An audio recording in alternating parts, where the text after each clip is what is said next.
dreaming. 'Cause now that I'm here, what I feel motivates me with reason. I guess I've been dreaming. 'Cause now that I'm woke, everything that I see ain't what it seeming.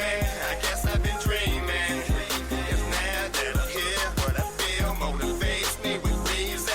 I guess I've been dreaming. Boom. Okay. Peace and love to all the guys and goddesses and the high vibrating species on the planet. What it is, what it do, good peoples. How we living out there? How y'all doing? We're doing pretty well. So before we get started, you know what I'm saying? Peace and academics. Peace and I see you. Y'all know what the business. You know what I'm saying? Just come on in and have a seat with me. You know what I'm saying? Let me explain some things to y'all real quick. Ain't gonna take long. All right. So after just getting my computer fixed, it again. All right. So I don't know. I don't get it. Other than I feel. You know what I'm saying? I really genuinely feel like somebody's tampering with my stuff. And seeing that it's technology, it wouldn't be far-fetched to see how they could get into your systems and destroy your stuff, right? So my computer's not acting right. I'm not sure exactly what's going on with it this time, but I just got the power supply fixed on it. Now it's something else is going on with it. Anyways, salute to one of our staff members here at Academy 7, you know what I'm saying? Because they've allowed us to use their laptop to record this video. So if y'all would, you know what I'm saying, if you don't mind, you know what I'm saying, drop a thank you in the comment section for the staff. You know what I'm saying? Salute to the staff for allowing us to use their laptop to do this, right? We do have the Rainbow Serpent. This is a 2-part series. And we do have numerology this go round, and it's the number 1, you know what I mean? Of course, the number 6 and the number 4, you can incorporate them both. So I guess get in the community post and find the 6 and the 4, and we'll read those and follow along to see if those energies resonate. But we're just gonna jump on the number 1 energy and see if that resonates, which is let's see, let me card over here. All right, so we have the number 1 masculine energy. Excuse me, the sun. Oh, I cannot wait. Exhilarating. My sun and my moon is Leo, so you know what I'm saying, it's the sun, baby. In Leo in the 5th house. See what I'm saying? So yes, we rocking. Sun and moon is Leo. So you're gonna get a blaze from me whether it's sun is up or the sun is down. I'm still gonna set something ablaze. You feel me? That's just how I rock anyway. Yeah, so the energies, the positive energies for the number 1, we're just going to be reading out the cue cards, which is, when we're reading out the cue cards, we're reading from a different book via this book. So when we come from the cards, we're coming out of this book. And like I said, I am not a hater at all whatsoever. That's the author there. That's the name of the book. And he has this is a part of a 3-part series. So this is actually 1 of 3, all right? I got to get the other one. So salute, peace and love to Lloyd Strayhorn. Thank you for, you know what I'm saying, your contributions to the science of numerology. Yeah, because it's definitely on the number, you know what I'm talking about? Yeah. So the positive energies for the number 1 today is, well, not today, but the positive energies for the number 1, which is today's SCP's numerology, is ambitious, daring, commanding, original, inventive, forceful, generous, independent, courageous, a leader, generous, yeah, they wrote that twice, action-oriented, fearless, aggressive, dynamic, bold, strong, capable of mental foresight. For the negatives, arrogant, bossy, selfish, egotistical, cold, bullying, manipulating, stubborn, domineering, dependent, narrow, demanding, antagonizing, insulting, sore, losing, mother sucker. So don't be in the negative. If you are, there's your positives to turn yourself around, okay? Some occupations are a lawyer, the writer, the leader, the pioneer, administrator, director, supervisor, doctor, executive officer, producer, manager, instructor, captain, expert, entrepreneur, a scientist, a president, and first in life. Okay. Uh, some tidbits here. The rulership over large and imposing buildings, official residences and headquarters, royal palaces, hills, forests, and invention halls. The colors are yellow, orange, and the brown families.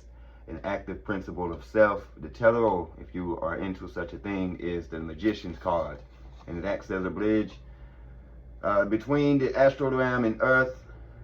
Great energy and potential, path guide pointing out direction and ideas and new beginnings, opportunities and talents. And the sunstone,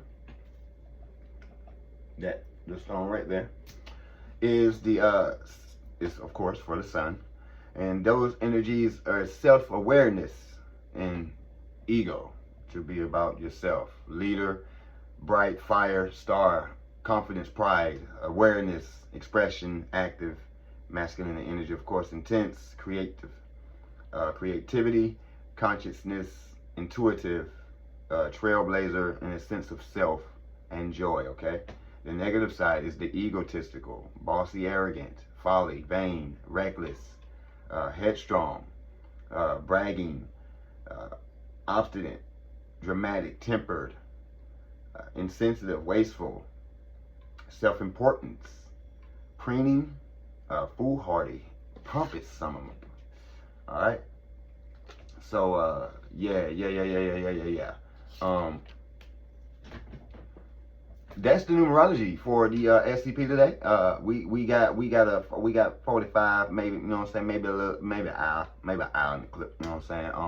So Catamates, I hope you got what you need, because I do. Without further ado, let's get to what it is that we do. If you are new, take a seat right behind me with the crew. Y'all go get them shadow dudes and get their ass in the back, you know what I'm talking about, because we finna get on their face right now with this Rainbow Serpent. We finna see what Buddy got busting. This looked like guy that was up in the earworm joint, you know what I'm saying, that was featured in the earworm song. Yeah, so let's get this thing busting. Okay. SCP-6004, The Rainbow Serpent, Part 1. Most monsters in the SCP universe fall into a couple categories. One is a smaller entity that is dangerous on a small scale, killing people one at a time or small groups at a time, and is generally easily enough to be contained by the Foundation. Another are the world-ending threats, the eldritch abominations and unknowable anomalies lurking at the periphery that can easily wipe out all of humanity, and generally do. Yeah. But sometimes you get some unique monsters that fall somewhere in between. SCP-6004 is what most would consider to be a kaiju, a giant monster. Gayaka. You know what I mean? But hey, Kanju, like, see, and I'll be thinking that sometimes about some of these entities, like the last joint, you know what I mean, when they be cutting through and like cracking through through the dimensions, the extra dimensional beings they be coming through, these creatures. You feel me? Like I be thinking Pacific Realm sometime. For real.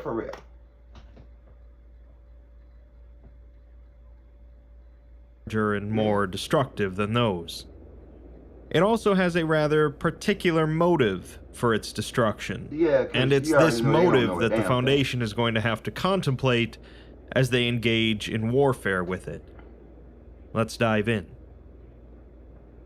SCP-6004's object class is listed as uncontainable/Tiamat, meaning that it can't be contained without engaging in activities that would break the veil and bring awareness of anomalies to the public.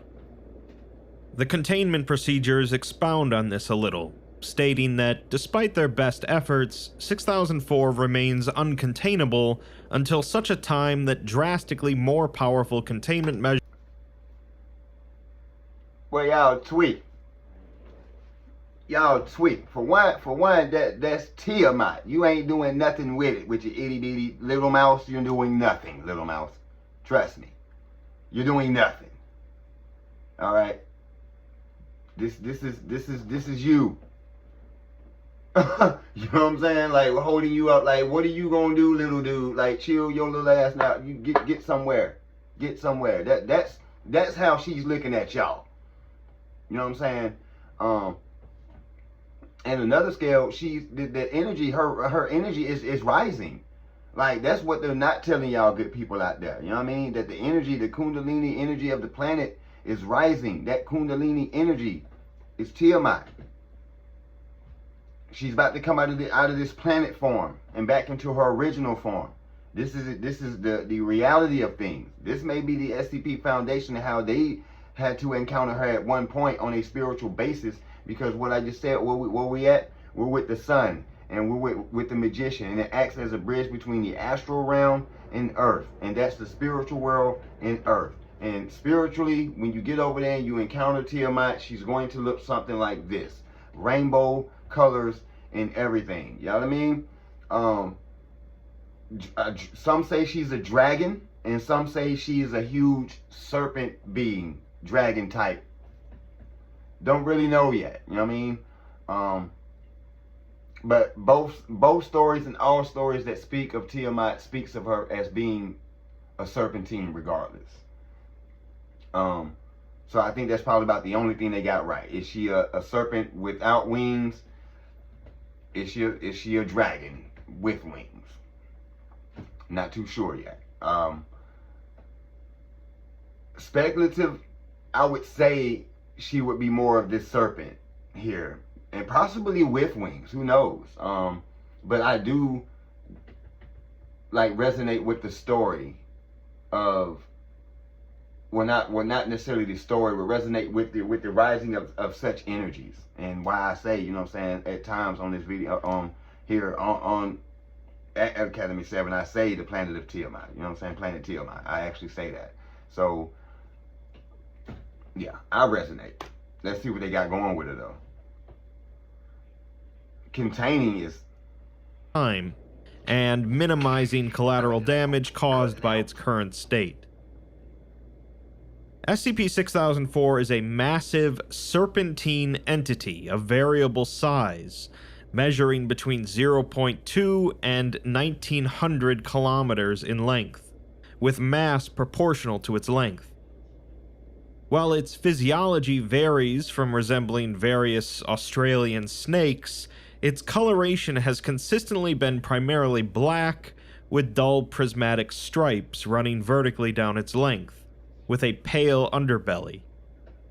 It also possesses a pair of horns and a larger array of teeth, more than what would be expected or biologically possible in non-anomalous snakes.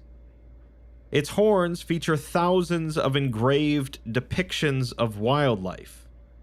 It's capable of moving at abnormally fast speeds, often in excess of 1,200 kilometers per hour on land and more than twice that underwater.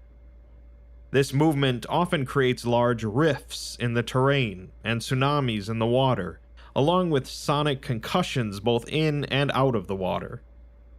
It also exhibits strength and durability far beyond what its proportions would suggest, capable of destroying mountains, throwing itself into the upper troposphere, and a bite force strong enough to crush the Foundation's mech units.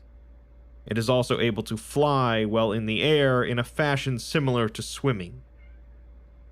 By maintaining consciousness, 6004 is able to alter weather patterns and atmospheric conditions on a global scale at will, primarily by exerting a mild cooling effect on the Earth's average temperature by 2 degrees Celsius. This effect varies in intensity and effect locally, with the most significant changes being intensified snowfall in the glacial areas and poles, increased rainfall in arid areas, and severe thunderstorms globally. The most threatening way it uses this ability is by generating dangerous weather conditions directly in its line of sight.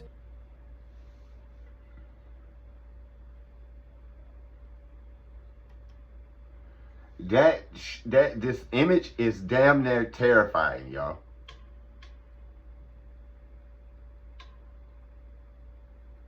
Like, I'd lose my shit. I'm sorry.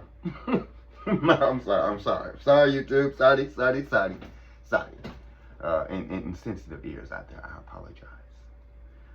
But yes, I would lose my marbles. You know what I mean? Like, holy, what is a, bro? Like, imagine you in the water and you saw it come by, like, you know what I mean? Like, you stuck. You're a sitting duck, literally. You just saw the size of it. You just pictured the boat in your mind at the same time that you just saw the size of the thing that just swam past. It's so big that you saw it. Like,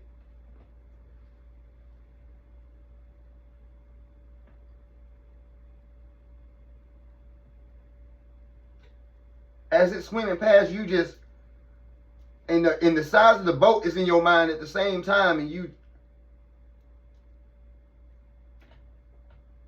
grabbing something, bruh. Like, I'm thinking in my mind, like, please don't let him be hungry. You know what I'm saying? Like, please don't be hungry.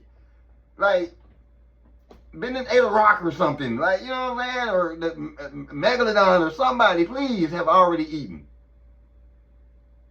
Because this is going to be, we're one away from being gone, y'all. Ugh. Oh my goodness. I'm sorry. Really? Waves. It uses this ability primarily as a form of offense, typically striking cities, mines, and power plants with severe weather events before striking physically. Rain generated this way has been observed to spontaneously generate plant life within its area of effect, and this plant life has been observed to grow extremely rapidly and is at times hostile to human life. Lastly, 6004 seems to possess a form of selective tangibility, able to cause damage selectively, seemingly choosing which structures are destroyed or left unharmed during a physical assault, and often using the ability when swallowing organic materials, primarily animals, while avoiding swallowing earth or buildings. It is known to consume living humans when besieging populated areas, and is often observed regurgitating. That's what I'm thinking she looks like. In my mind. That's what I picture. Yeah, the arms, you know what I'm saying? But then still serpentine, full serpentine body. This is what I picture when they give me the serpent version of her, right? That's better. That's more like it. So see, like, still like truly like the face of the head of a dragon in a sense. But, you know what I'm saying, body of a serpent, still got the talons and stuff like that. But, you know what I'm saying, the majority of the body is snakish, serpentine-like. Yeah. So, it's a massive serpent that can generate incredible weather patterns and seems to have a bit of hatred for human life and civilization.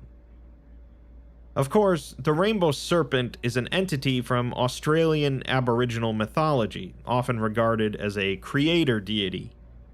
It is a giver of life, but can be destructive if angered, bringing forth thunder and lightning. It seems that the Rainbow Serpent has been angered. We're given a statement from site director Alan Tibbles on the matter, in which he says that prior to 6004's discovery in March of 2020, there was a lot of discussion within the Foundation regarding how much humanitarian aid to provide towards fighting the 2019. Okay, so we back again. They are on the attack. So we're in a different angle. Yes, that is some of my background like that. If you don't like magic, keep your eyes from back down. That's all I'm saying. Okay?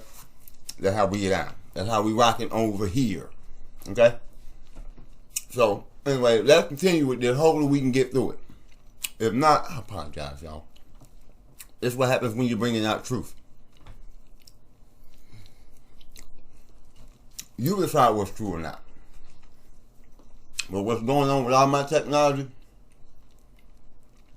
that ain't no fucking coincidence. I'm gonna say it like that because I'm frustrated yet again.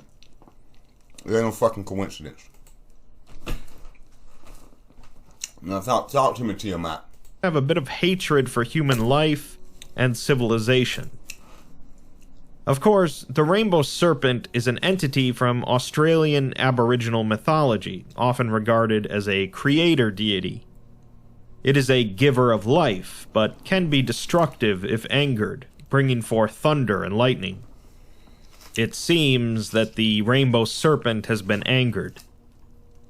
We're given a statement from Site Director Alan Tibbles on the matter, in which he says that prior to 6004's discovery in March of 2020, there was a lot of discussion within the Foundation regarding how much humanitarian aid to provide towards fighting the 2019-2020 Australian bushfires.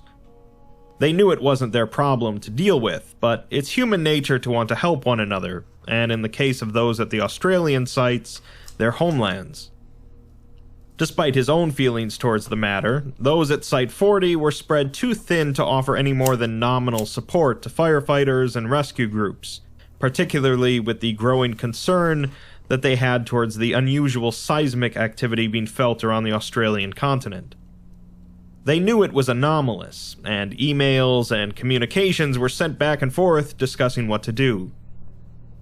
Ultimately, survey teams were dispatched to find the source, but this was less than successful due to the fires. They decided to wait until things calmed down before trying again, but they all know now what a mistake that was. Tibbles says that the lesson to be learned here is simple. They need to stop working around the poor decisions made by the non-anomalous world and act more directly. Had they done that, they wouldn't be in the mess they now find themselves in. Beginning in December of 1988, unusual seismic activity began to be detected throughout mainland Australia, particularly around the eastern coast of New South Wales. Initially, this wasn't believed to be anomalous, so it was ignored, but over the following years, this seismic activity grew in intensity and frequency, until finally in 2019, it was decided that investigators would be dispatched from Site 40 to investigate. Investigation showed that the source of the activity was located within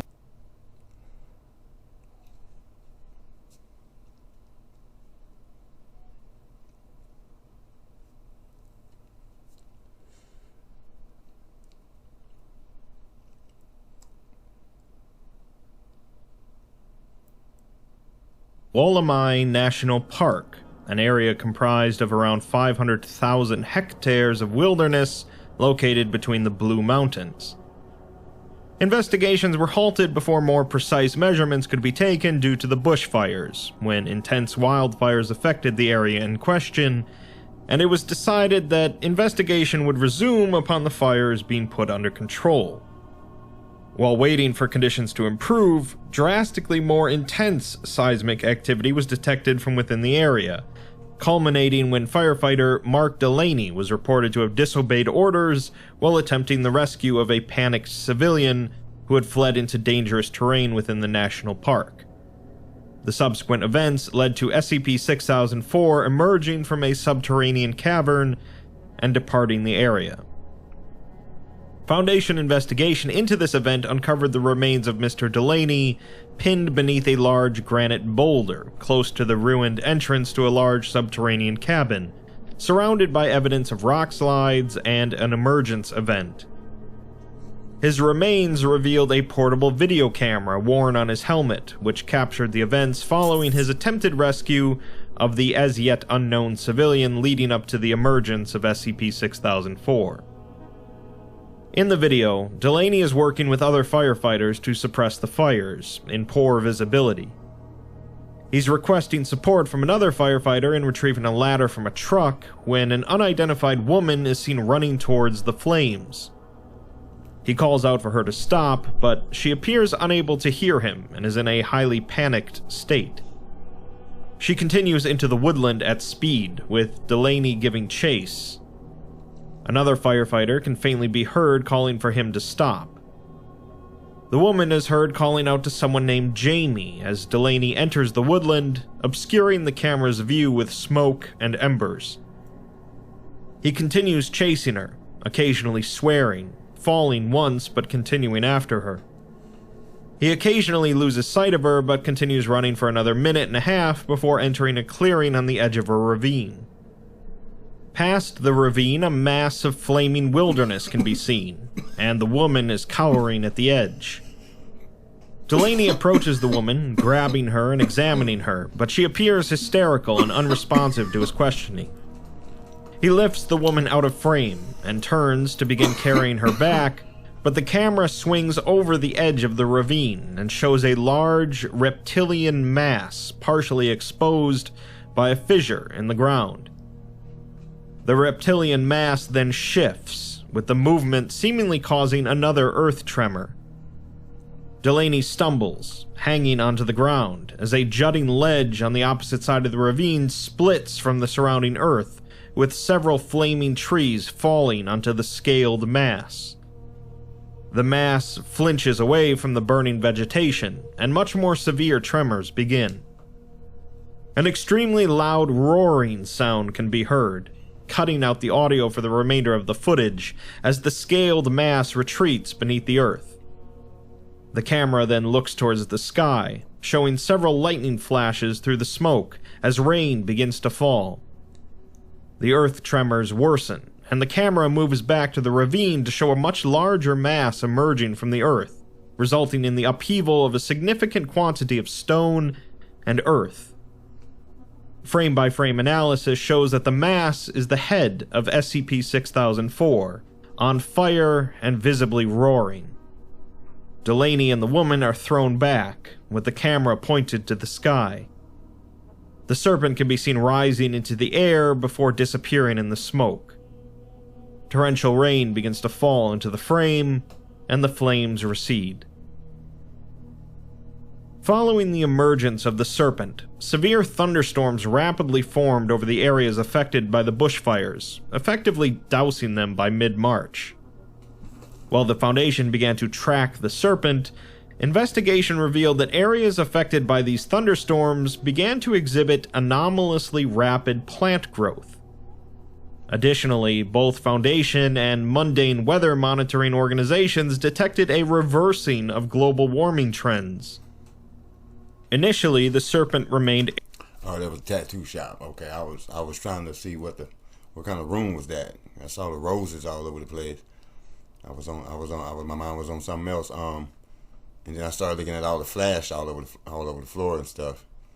And then I saw that portrait, so I was trying to see who was in that portrait, because that looked like a centerpiece.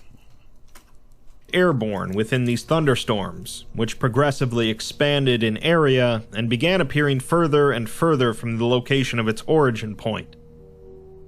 Foundation monitors quickly realized that the anomalous rains formed by it were mainly forming above areas affected by desertification and deforestation. During the initial phase of it remaining within Australian borders, these storms covered thousands of square kilometers of farmland, forests, residential areas, and cities. This was accompanied by large-scale destruction of property as large trees displaced structures. Multiple Foundation sites were mobilized to aid in the search, rescue, and relocation efforts in aid of those affected, with global occult coalition forces also offering support.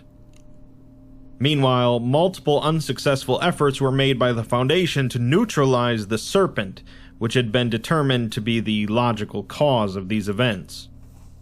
Their efforts were typically met with violence from the snake, often in the form of lightning strikes or bites. It was during one of these failed attempts that the serpent was first observed to attack a human settlement. On March 27th, around 6 weeks after its initial appearance, it directly attacked the city of Canberra. At 10:47 a.m., intense thunderstorms formed over the city, with wind speeds measuring over 140 kilometers per hour. This was promptly followed by the serpent descending from the clouds and making landfall, having attained an unknown size and mass.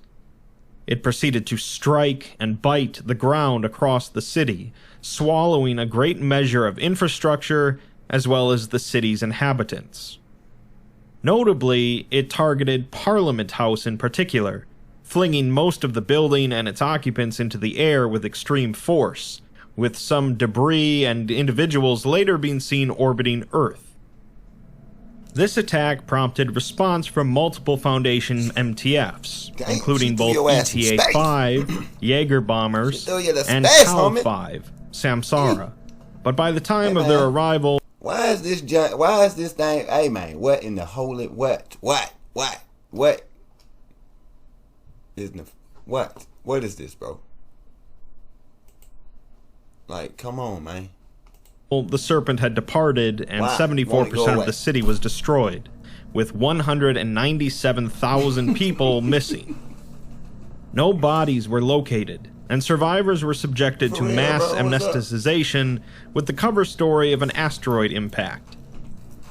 Despite renewed efforts from both the Foundation and the GOC to neutralize, redirect, or otherwise contain the Serpent, it continued to attack human settlements, largely targeting cities, mines, areas of intense pollution, and coal power plants. Each of these attacks resulted in the majority of the population of the given area being consumed by the snake, with surviving surveillance footage showing the snake to be simultaneously tangible and intangible, as it visibly phased through structures believed to have been deliberately left intact by the entity. Following these attacks, the Serpent has always been observed to travel to remote locations and regurgitate consumed materials. Ensuing investigation into these sightings showed drastically increased wildlife populations in areas where the snake was seen to vomit, as well as increased fertility in the soil. Due to the scale of the damage, survivors began to be housed in safer areas of locations previously attacked. Temporary power sources became necessary on a large scale due to the disruption to power grids, with many turning to solar power. During resettlement, many survivors and Foundation staff reported a large increase in the populations of native wildlife, which did not interfere in resettlement efforts. In late February, the Foundation, the GOC, Marshall Carter and Dark, and a major sect of the Church of the Broken God came to a truce so as to determine a method of control and containment for the snake. A think tank was organized involving various experts from across the four groups to try and establish a working theory as to the nature of 6004. Each group independently presented noteworthy similarities between 6004 and Australian Aboriginal Dreamtime stories of the Rainbow Serpent. Research into all available folklore and consultation with relevant unaffiliated persons was initiated with the goal to find a ritual or other avenue of interference that could be used in the entity's containment. Parallel with the think tank, the Foundation and GOC began expedited development of experimental weaponry, designed with the assumptions that 6004 shared metaphysical similarities with some other redacted entity. This project came to be known as Project Mongoose. Following the destruction of Sydney, an investigatory unit operating out of Site 40 was deployed to the area in an attempt to gather any information possible about 6004 and its effect on areas attacked by it. As this was the first major city to be destroyed, it was hoped that some significant information would be discovered. The team arrived in northern Sydney and were instructed to head for Rushcutters Bay via the city center, as the destruction was particularly intense in the former region. The team was instructed to document and mark the locations of any notable anomalies that had resulted from the Serpent's attack, as well as mark survivors' locations with flares for Foundation rescue teams. Boy, that visit. We're providing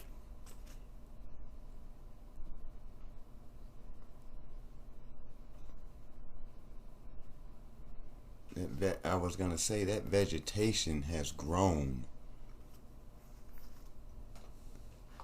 substantially, hasn't it? Like it's swallowing things over here. You know what I mean? Like, good gracious. I mean, compared to over here, I mean, is it safe to say that they're standing on this, or could they be on a different level on this side? Because I don't see anything he would be aiming at other than maybe possibly windows. They're gonna shoot and go inside, maybe. Who knows? with a transcript of a video taken from Captain John Vercoe's body camera, starting with them traveling on foot through Sydney's city center. Much of the surrounding structures are severely damaged by emerging plant life, particularly large eucalyptus trees, along with signs of massive impact events. There is steady rain and occasional flashes of lightning.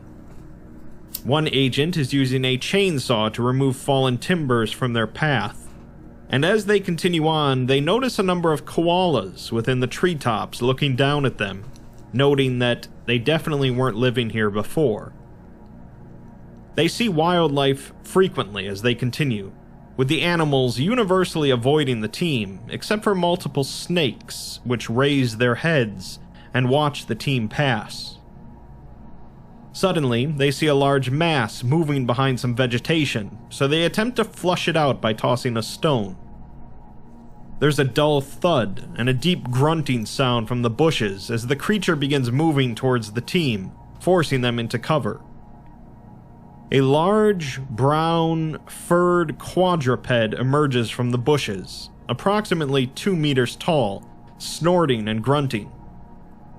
It stops upon reaching the clearing where the team is, and looks around.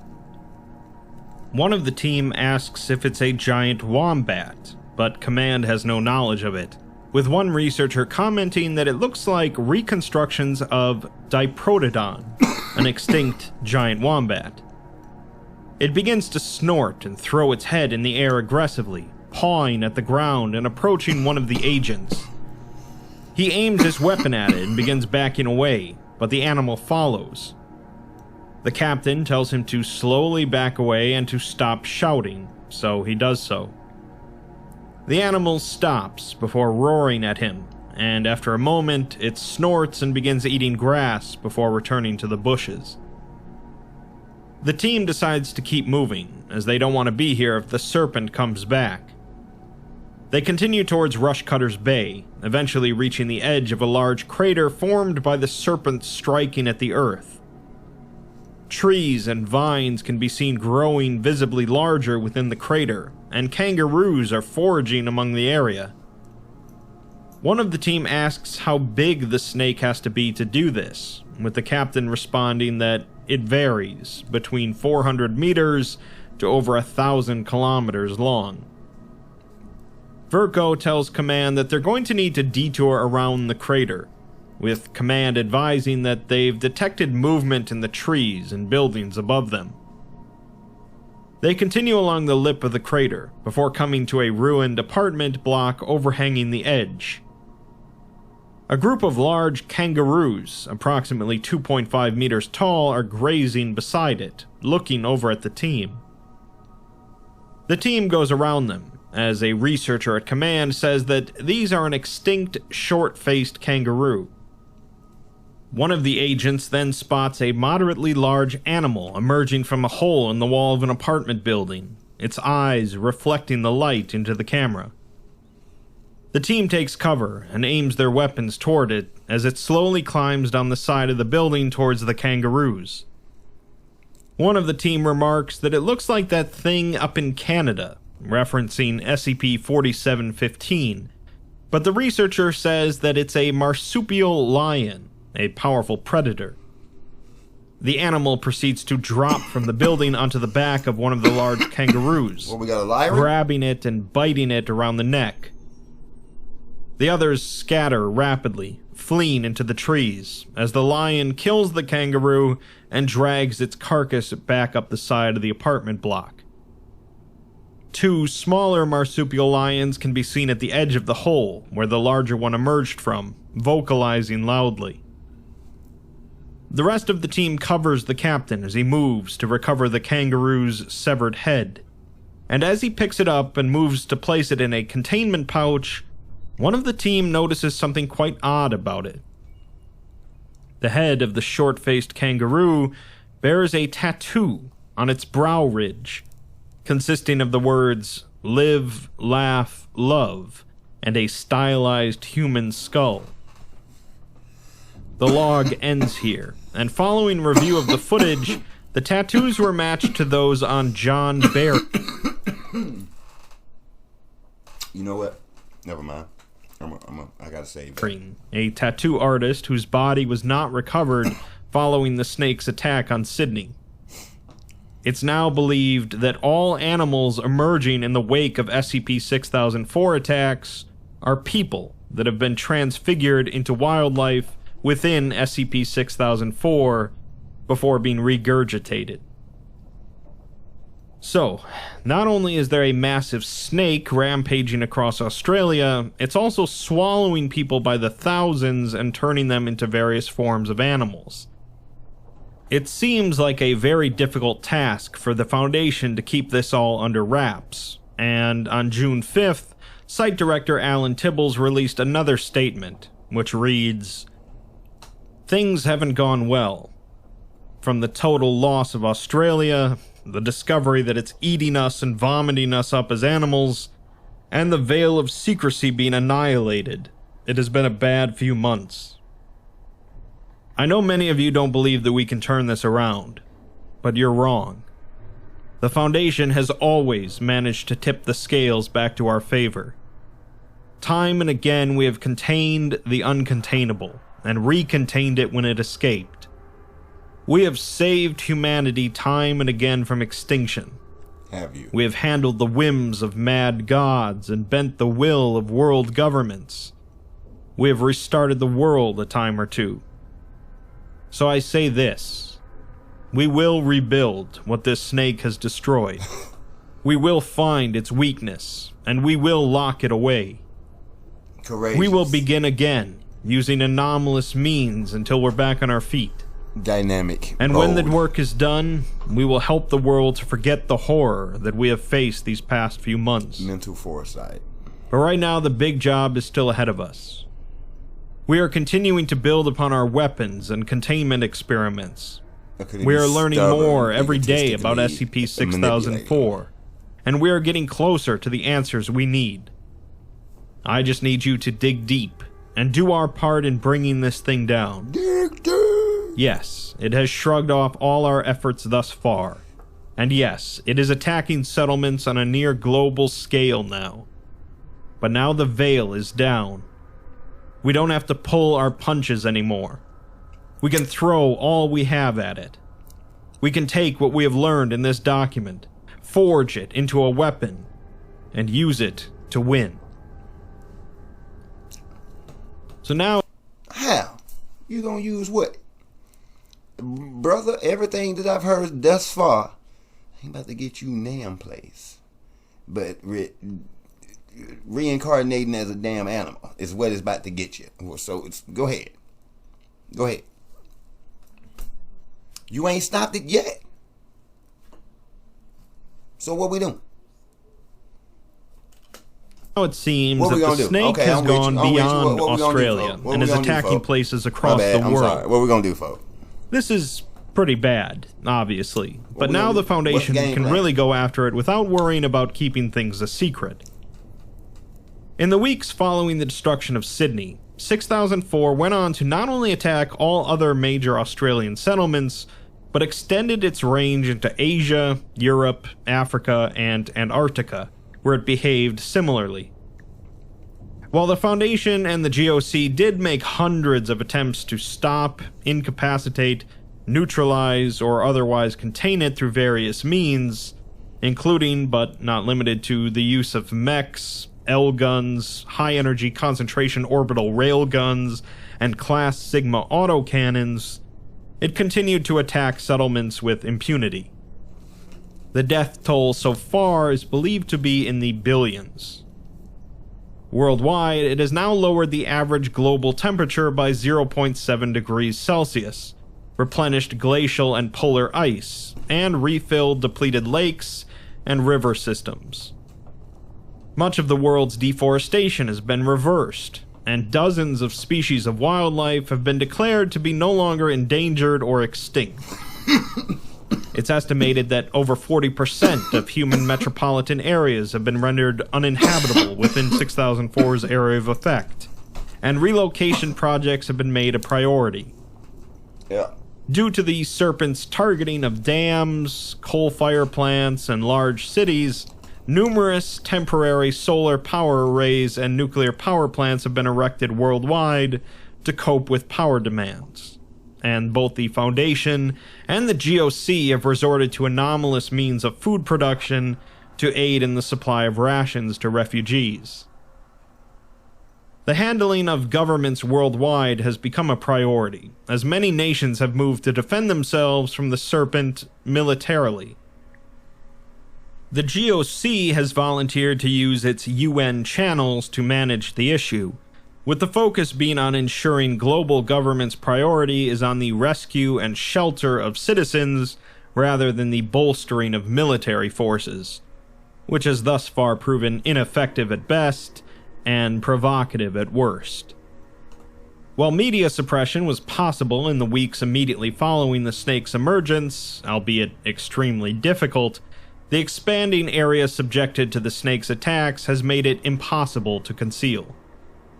As of now, the veil of secrecy is to be considered broken, and no further efforts to conceal the existence or effects of SCP-6004 are being made, as this has been deemed a waste of Foundation resources. It very well is about to be. It very well is about to be. You know what I'm talking about? I'm just wait for it. Wait for it. Academates, I am trying to told you. Again, I'm gonna swing. Let me swing this way. Maybe not to that extent, okay? The extent of certain theories. All right. That doesn't mean that certain things aren't taking place. Now, when we say spiritually, and remember this number one is the bridge between that and this, okay? That and this, okay? It's gonna be a lot that you don't see, but what we're trying to get you to get is comprehension, to comprehend it. Because if you can't even comprehend it, you can't perceive it, and if you can't perceive it, you're defeated. Me. Me. It's hoped that the lowered global population may aid in global amnesticization programs in the event that SCP-6004 be successfully contained or neutralized. That's a rather grim way to look at things, I suppose. We're next given a list of locations around the world where the Serpent has either attacked or otherwise affected in some way. It's noted that hundreds of examples have been omitted from this list for the sake of brevity, so needless to say, the snake has been very active.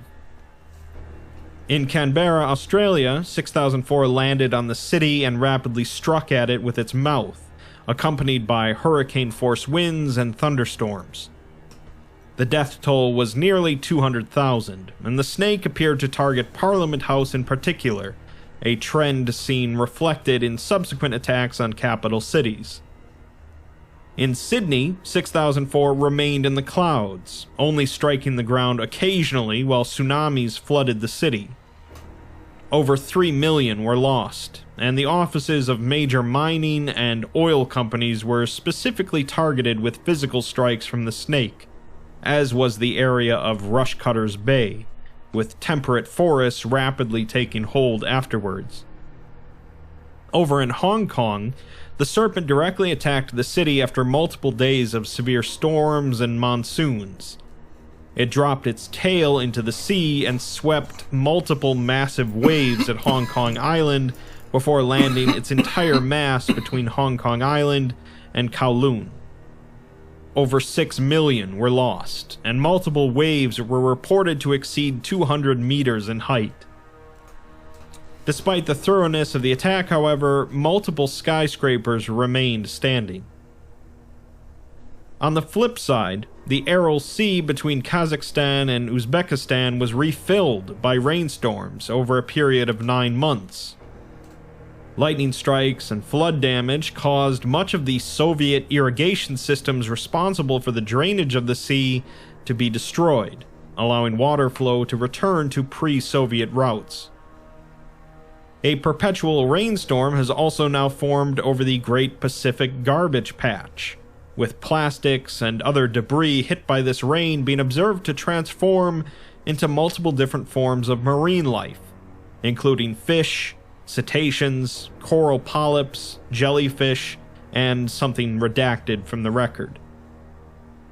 Another direct attack occurred at the Three Gorges Dam in China, with the snake destroying the entire structure. Following the impact, 37 billion cubic meters of water flooded down the Yangtze River, with widespread flooding in 6 different provinces. Multiple cities and other dams were destroyed in the process, resulting in over 400 million deaths. Despite multiple drainage attempts prior to the attack, the perpetual thunderstorms to the north of the river caused by 6004 had caused the dam's reservoir to be extremely full. At a coal-fired power plant in Taiwan, multiple lightning strikes entered the plant, causing a series of steam explosions. The precise nature of the rapid lightning strikes suggests that 6004 is able to understand the plant's function by unknown means. The 11 glaciers atop Mount Kenya in Kenya began rapidly expanding at the same time as the Serpent awoke, and it's estimated that all of the glaciers will return to their pre-1890 levels by 2030. A nuclear processing plant in Russia was attacked by the snake, in which it proceeded to swallow multiple structures, including multiple disused nuclear reactors and waste storage tanks. Thunderstorms here also caused rapid plant growth, and Foundation investigations following the attack showed that nuclear contamination in the region has reduced drastically. In the Sahel region in North Africa, long periods of rainstorms formed over the entire region, triggering anomalously rapid plant growth and soil revitalization. The serpent itself directly struck several communities, swallowing and transfiguring nearly 1 million people into wildlife. As a result, an area of 650,000 square kilometers that had previously been seriously affected by desertification reverted to semi-tropical forests and bushlands. The Congo Basin in Central Africa experienced a widespread reforestation as a result of the rainstorms, and multiple settlements within the area previously within forest boundaries were attacked, with over 48 million transfigured. An area of 148,000 square kilometers had been converted to rainforest, and numerous endangered and previously extinct animals have been reported to be inhabiting the area in large numbers. In an area of grazing lands in eastern Australia, the snake directly attacked over a period of several weeks, consuming over 70 million livestock animals before rainstorms triggered the growth of native flora in the form of temperate forests. Wildlife regurgitated in this area has primarily been previously extinct animals, and has drastically changed the local environment. The presence of numerous specimens of carnivorous megafauna in the area has rendered it unlikely to be resettled in the future. The serpent flew over much of Antarctica, causing increased snowfall. Basically saying you ain't coming through sweeping doing what you did last time. You better get your ace on up the road with all that poaching and all that. You know what I'm saying? Yeah. Come through here, we gon' yeah, it's gonna be some stuff that you ain't ready for. Your little guns ain't gonna have nothing for it. Yeah. And causing increased auroras over the southern pole. The increased snowfall resulted in the reformation of approximately 3 trillion tons of ice. It was also seen to circle Mount Sidley, a dormant volcano, for 19 days, although the reason for this is currently unknown despite Foundation investigation. At an offshore oil platform in the Republic of Angola, the serpent attacked the platform from below the surface of the sea, physically pulling it beneath the surface and repeatedly slamming it into the seafloor. Structure remnants rapidly converted to coral reef over the following months, and it's theorized that the immense pressure generated by 6004's body mass crushing the station has effectively plugged the oil well. At an open pit mine in Papua New Guinea, rainstorms formed over the mine pit and surrounding areas, but did not cause plant growth. Instead, it detoxified the soil contaminated by mining waste. The serpent then approached the mine via a river and swallowed much of the contaminated riverbed before emerging and proceeding to fill in the mine with surrounding earth before departing. The rainforest regrew in the area following the attack, and pollution levels in the nearby rivers has dropped to nearly zero. At a landfill in Italy, thunderstorms appeared over the area, with the rains converting much of the waste into fungus, trees, and insects. A large portion of the waste was converted into wasps and bees, resulting in vastly increased natural pollination. In India, the serpent physically entered the Ganges Delta via the Bay of Bengal, attacking numerous settlements before swimming up the river at low speed over the course of 24 days. It was observed to have its mouth open, with its lower jaw scraping the riverbed and swallowing it, with its entire mass filling the river. It repeatedly attacked structures and settlements on the banks of the river, resulting in the destruction of multiple dams and the loss of over 250 million people. Notably, the serpent did not harm an organization dedicated to the conservation and cleaning of the Ganges River during this attack. Military forces repeatedly attempted to intercept and attack the serpent, but were either ignored or crushed in the process. Following its departure, the Ganges River was found to be clean and heavily populated by fish and dolphins. Over in Tanzania, rainfall over a region of wilderness was reported similar to other affected areas, but induced changes in local wildlife. Animals killed by human activities such as poaching and trophy hunting were observed to recover, in some cases multiple times. Following wildlife recovery, massively increased aggression towards humans has been observed, with numerous reports of lions, leopards, hyenas, and elephant attacks occurring daily. Glaciers in the Himalayan mountain range also expanded when 6004 awoke, and rainfall in the area introduced forests to areas affected by deforestation. Multiple settlements were converted to wildlife with similar aggression and regenerative abilities seen in Tanzania, Siberia, and the Ganges, with a total of 28 million lost. Very curiously, numerous reports of SCP-1000 sightings in the region were noted. Finally, thunderstorms formed over numerous palm oil plantations in Indonesia, causing native vegetation to rapidly grow in an area exceeding 280,000 hectares. Native vegetation grown in this way was seen actively strangling oil palms, and 6004 was observed to strike at the workers on these plantations from the air, consuming them. These areas were frequently revisited by SCP-6004 for the purpose of regurgitating consumed individuals in the form of native wildlife. Following the destruction of the Three Gorges Dam in China, Foundation plants within the Chinese government reported significant unrest within the party. There was immediate mobilization of military assets not affected by the floods under the name of preparedness. Despite attempted Foundation intervention, much of China's military resources were relocated to Beijing, including at least 80 nuclear weapons. Multiple attempts were made by both Foundation and GOC diplomats to discourage the CCP from antagonizing or engaging SCP-6004, citing the failure of India's military during the Ganges attack, and potential fallout, but failed to make progress and were eventually barred from discussions with the Chinese government.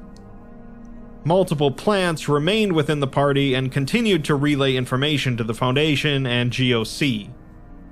Rather than use further resources attempting to negotiate with China, it was determined that the Foundation would continue to prioritize the attempted containment of 6004 and the development of Project Mongoose. So, it seems that an unstoppable threat has started rampaging across the world in a rage against humanity, and humanity is damn sure trying to find a way to stop it.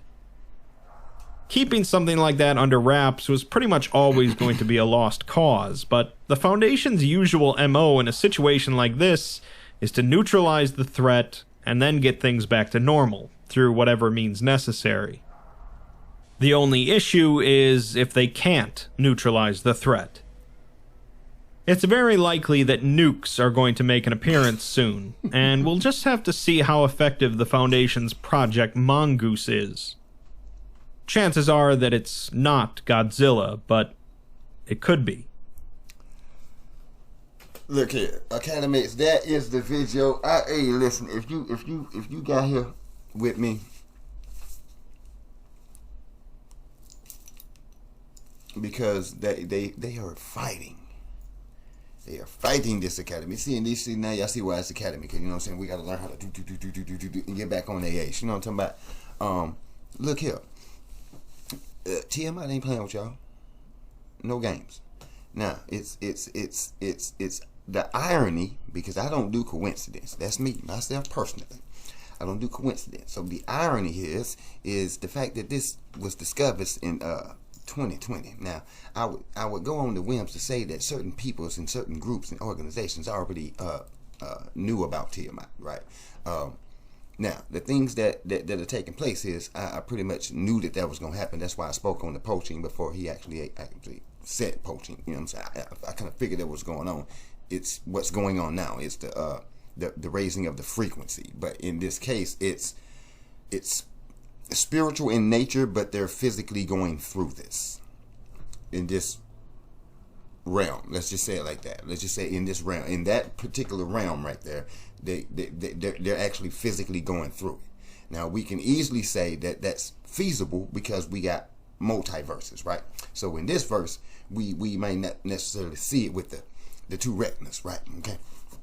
Now, those with the third eye open or getting open, you may be able to perceive certain things that others, you know what I'm saying, may be falling a little short on. But it's cool. It's cool. We all gonna get there together. All right. So in the meantime, we got other verses where it's physically happening, and it seems like it's happening on that side of the world, because a lot of this type of stuff was going on that side of the world a hell of a lot more than it is on this side. But we do have a part 2, so we gonna see if Tiamat gonna make her way to the Americas, excuse me, Turtles Highlands, and see what happens over here. Now my shirt and my hat, it's again irony. You know what I'm saying? It's just the irony of it, because I didn't know that staff was gonna pull this one for us to the next series to do, but here we are.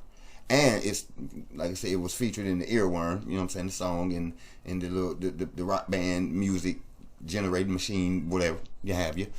Yeah. So here we are, actually. In the water with Tiamat. And it's the rising of the frequency, and she's pretty much in a rage, yes, with humanity for doing the things that everybody knows that humanity has done. Come on now, come on now. Let's. I told you, it's certain circumstances where cognitive dissonance, it ain't gonna get you nowhere. It's when something is ready to set and it's gonna attack and it's gonna get on that, because you've already crossed the barrier of no return and no redemption for what you have done. You must be held accountable. It does not matter if you believe in it or not. It's still gonna, and that's that. See what I'm saying? It has to balance. Universe has to balance itself. So if you've done, you must get done. So I hope that you've been living your life right. But like I said, there is a past, and people are connected to that past, and things have happened. It has to be, it's got to be balanced out. However, it's got to happen. And up to the animals, to the planet itself, yes, these things are occurring right now. So that's why I say I'm like 2020. And that's like almost in a time of the cycle where things are supposed to be And as we see, things have really been getting shaky around here, from the skies up below to what's in the water below. You know what I'm saying? It's so I'm just here to help people just ease the blow. You know, I'm just take it a little easy. You know what I'm saying? But y'all just all my tech, all of it. Y'all really gonna play with me like that? Y'all really gonna play with me like that, man? For real?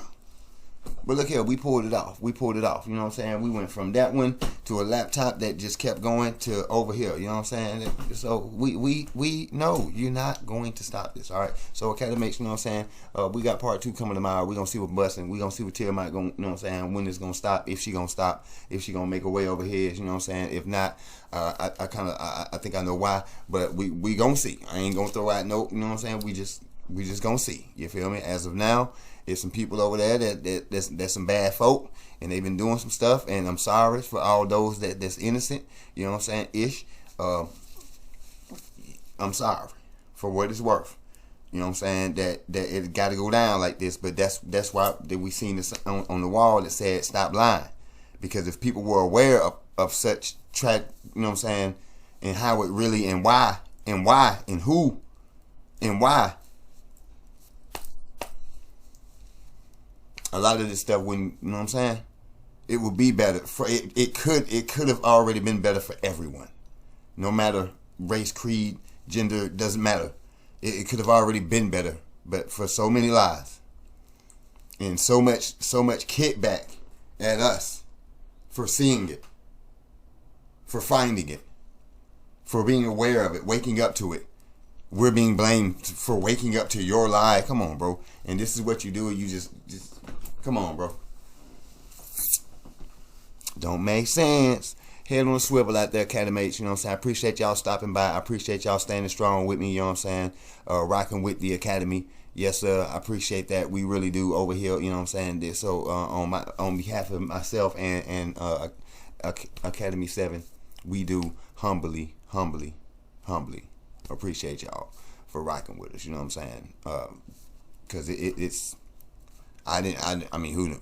You know what I'm saying? I guess I kind of had an idea, but to that extent, I didn't. You know what I'm saying? I didn't really think it would to not that no. But whatever. Yeah, y'all don't forget to, you know what I'm saying, keep yourself spiritually, mentally, physically, and emotionally protected at all times. You know what I'm saying? They're trying to get up under my skin and get to my energy. So, you know what I'm saying, these are some of those practices that to protect the energy. Protect your energy, you know what I'm saying? Now y'all see now you see why. You know what I'm saying? Cause the stuff, it just reaches out, you know what I mean? So we'll be back with part 2. You feel me? Until then, critical thinking. You know what I'm saying? Turn your CT on. Keep that some gun on. You know what I'm saying? And yeah, remember, it's a war for your mind, man. That's it. We be back. Peace.